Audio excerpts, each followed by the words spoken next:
Greetings and welcome to Bubble Hearthing. I'm Bubble, and you're fantastically lost, it seems. What brings you out to this dark, dreary, damp, even place out here? Whatever other word you find that begins with a D, that's what this place is, and let us leave post-haste. I was just out here looking for a few treasures myself to bring back to my inn. Yes, I happen to be the local innkeeper, if you can consider this local. No, we got a little ways to go, but come along. I'll describe to you a few things on your journey when you get there. Let's see. So, what brings you out here anyway? Oh, I see you're an adventurer. Lovely, lovely. Yes, we certainly do get quite a few of you along the way. I certainly open my doors to any of you. Feel free to come in. We'll get you well fed, well rested. Whether you take a short rest or a long rest is no bother to me. Stay as long as you like. But when you are ready to go out and adventure into the dungeons, we have 3 in particular close to the town, so that's no doubt where you're going to be heading. Do stop by the general store first, though. They have plenty of tools to help you along your way. In particular, we have some rope, good for any sort of dungeon, any encounter you may have. It'll help you get through it. For a very small investment there, you can climb over some walls, tie some things up. Just in general, helps you get along your day, along your adventure. If you're going into one of the dungeons a little more well-traveled, oddly enough, the Lost Mines of Phandelver are particularly well-traversed. We probably have a few maps in store for you, and for a little more coin up front there, it'll certainly help you get a head start, get you along your way, and reliably will get you through the dungeon. I highly recommend them. If you're going for something a little more treacherous, perhaps the Tomb of Annihilation, then you may want to have a chat with one of our local rogues. Oh, I see we're coming to the tavern now. Lovely. Yes, you'll find them, usually lurking in a corner, but...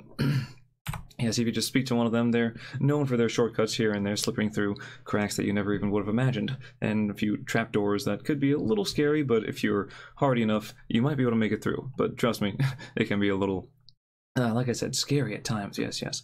But once you venture through, pardon me there, then I'm sure tales of your ventures will be well-renowned. You'll be known throughout this town, maybe the land even, for having completed whatever dungeon. You'll get a little star next to your name. How about that? And certainly some characters will certainly be quite impressed and offer some boons, maybe some discounts, whatever it is. It certainly is well worth going through. Oh, but where do they come from, you may wonder? Where do these dungeons even originate? Well, certainly not in your deck and not in your sideboard either. I mean, they're not even really cards, if you want me to be honest. They're more like tokens, more like little things, like memories, if you would. Yeah, certainly. Think them more of reminder text or flavor text, however you prefer to consider them. Yes, legend tells of a mad mage from long ago that used to practice his spells out there in the world where the dungeons would end up coming to be. Particularly skilled in command magic of all things, you know, magic of the mind and of bending reality. Kind of scary stuff.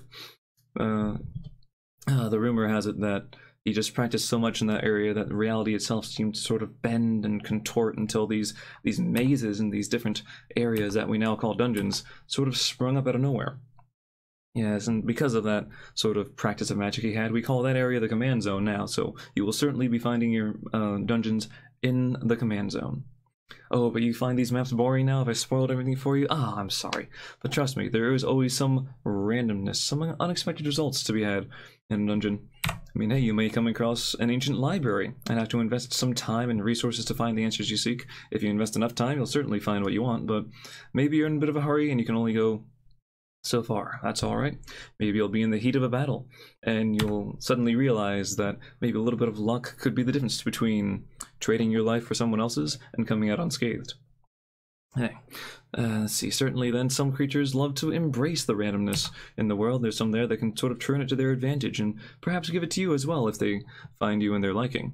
And a few others seem to be a little tricky, and through clever manipulations and ruses, all of a sudden you'll be speaking to one, another will appear, another one, and I hope you're on the good side, because if not, they can swarm really quite quickly. Indeed, it's not for everybody, but they say that, you know, once about every 20 years or so, you may come across something quite amazing.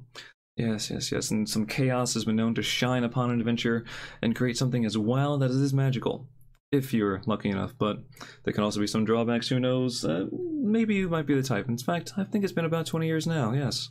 So, about that 20, though.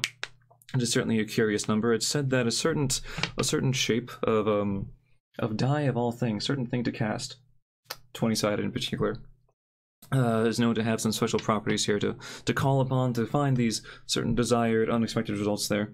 Yes, I have another one here I've managed to procure from a lovely planeswalker known to the lands of, let's see, Eliwick Tumblestrom. Yes, loves to come by and tell of her wondrous tales and every now and then. Says that she acquired this one in particular from a lovely meeting with Vivian while she was in Ikoria. Yes, an amazing, terrifying world as well. Many more, many more huge, large, ghastly creatures.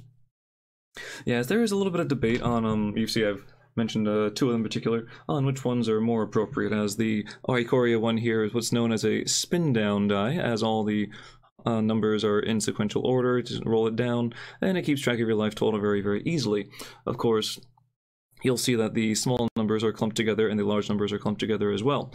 Whereas with a more particular, I suppose more common D20, you'll find that the distribution of, oh my goodness, if you would focus, in large and small numbers is a little more even. There's some small ones and some large ones on every face.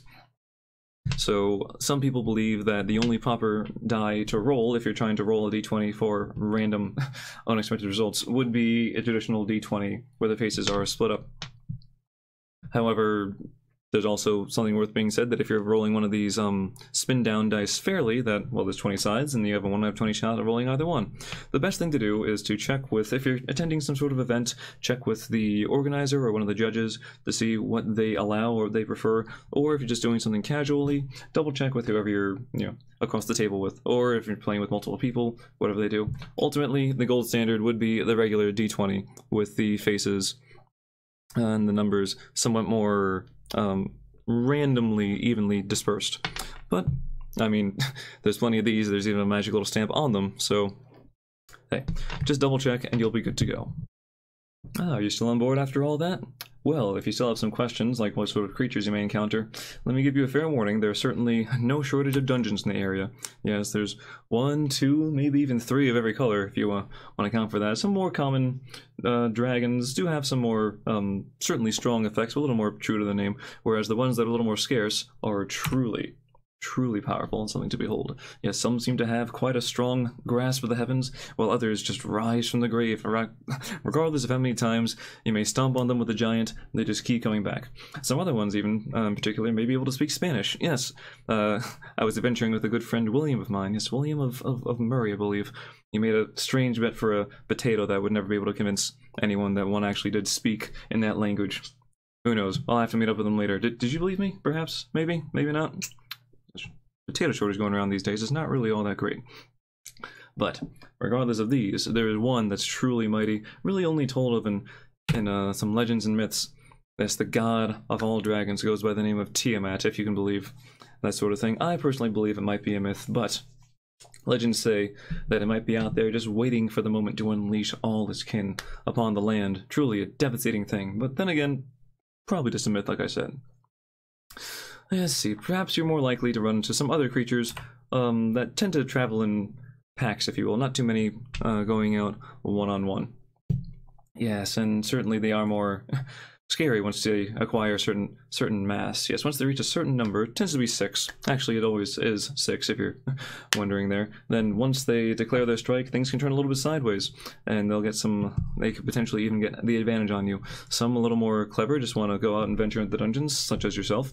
Others tend to just want to watch the world burn and be more aggressive, really go right for the face there.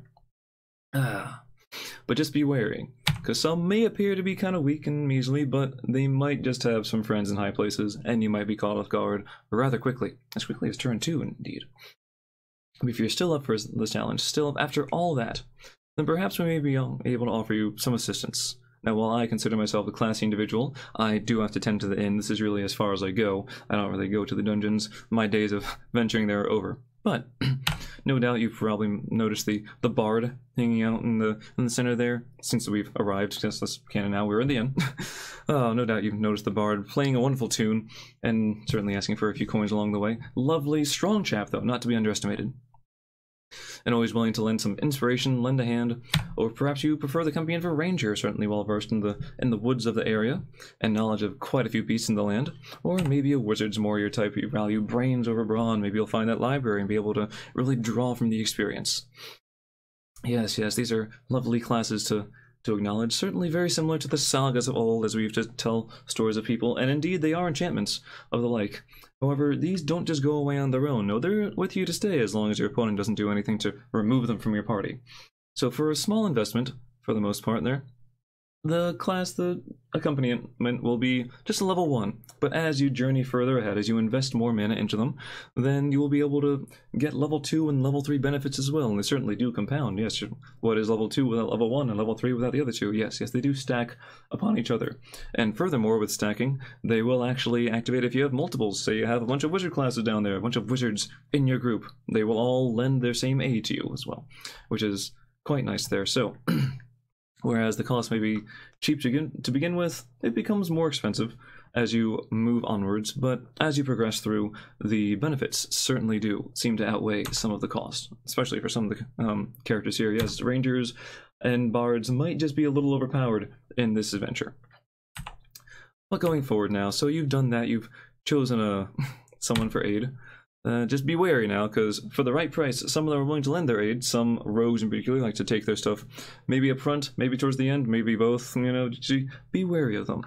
But if you do choose to invest some of your treasures into into adding some members to your party, into getting some warriors in particular, like the one in the corner, has been known to get some benefit to that. So keep in mind where you might find treasures along the way.